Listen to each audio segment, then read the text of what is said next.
Sir చెప్పండి sir, Narayana గారి పేరు చెప్పగానే మీ మనసులోంచి వచ్చే మాట ఏంటి సార్? అభివృద్ధి, డెవలప్మెంట్స్.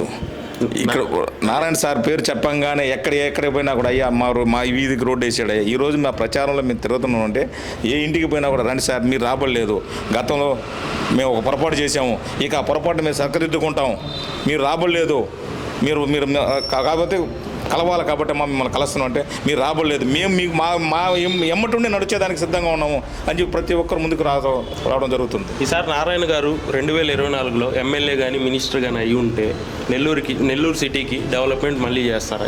ఇలా ఈ ఆగిపోయిన పనులన్నీ కూడా ఆయన వస్తేనే అభివృద్ధి చెందుతాయి. నారాయణ సార్ వస్తేనే మళ్ళీ అభివృద్ధి చెందుతాయి. అదే కాకుండా జిల్లా మొత్తం కూడా అభివృద్ధి చేసేదానికి ముందున్నటువంటి వ్యక్తి నారాయణ సార్ గారు. ఒక మాటలో చెప్పండి, కొత్తగా వచ్చే యువతరకి ఏ ప్రభుత్వానికి ఓటేయమని చెప్తారు? తెలుగుదేశం ప్రభుత్వంగా ఓటేయమని చెప్తాం. ఎవరు అభివృద్ధి పథంలో నడుపుతారో వాళ్ళకే ఓటేయమని చెప్తాం.